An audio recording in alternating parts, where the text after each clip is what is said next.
भगवान शिव के 12 ज्योतिर्लिंग हैं, तो उन सबका अपना अपना बहुत महत्व है।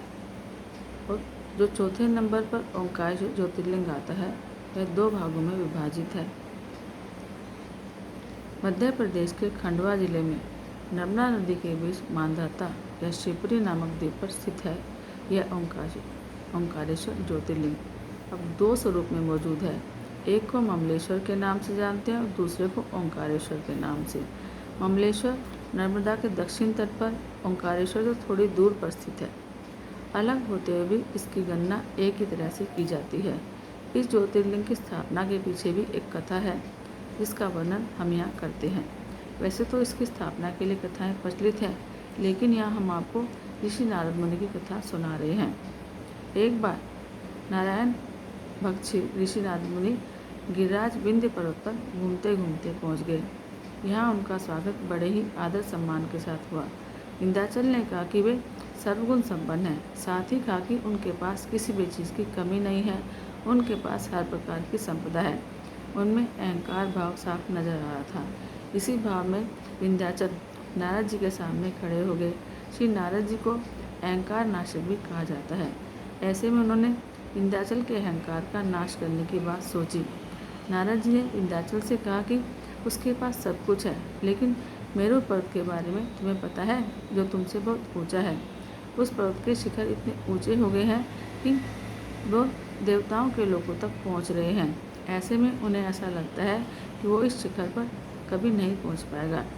विंध्याचल ने से यह सब कहकर नारद जी वहाँ से चले गए। यह सुनकर विंध्याचल को बहुत दुख हुआ। इस पछतावे में विंध्याचल ने फैसला किया कि वो शिव जी की आराधना करेगा। उसने मिट्टी के शिवलिंग बनाए और वो भगवान शिव की कठोर तपस्या करने लगा। उसने कई महीनों तक शिव की आराधना की। शिव उसकी तपस्या से प्रसन्न हुए और उसे दर्शन दिए, साथ ही आशीर्वाद भी दिया। शिव जी ने विंध्याचल को वरदान मांगने को कहा। उसने भगवान शिव से कहा कि अगर आप मेरी तपस्या से प्रसन्न हैं तो मुझे कार्य की सिद्धि करने वाली अभिष्ट बुद्धि प्रदान करें। शिव ने विंध्याचल के मांगे हुए वरदान को पूरा किया। उसी समय देवतागण और कुछ ऋषिगण भी वहाँ पहुँच गए। उन सभी ने अनुरोध किया कि वहाँ से ज्योतिर्लिंग 2 स्वरूपों में विभक्त हो जाए। उसके अनुरोध पर ही ज्योतिर्लिंग 2 स्वरूपों में विभक्त हुआ, जिसमें से एक प्रणवलिंग ओंकारेश्वर और दूसरा पार्थिवलिंग ममलेश्वर ज्योतिर्लिंग के नाम से प्रसिद्ध हुआ। ममलेश्वर ज्योतिर्लिंग का सही नाम अमरेश्वर मंदिर है। यह मंदिर भी 5 मंजिला मंदिर है। हर मंजिल पर शिवालय है। इस मंदिर प्रांगण में 6 मंदिर और भी हैं। पत्थर के बेहतरीन काम वाला यह मंदिर अब पुरातत्व के अधीन है। देवी अहिल्याबाई के समय में यहाँ शिव पार्थिव पूजन होता रहा है। 22 ब्राह्मण हर रोज 1.25 लाख पार्थिव शिवलिंगों द्वारा ममलेश्वर महादेव का पूजन किया करते थे।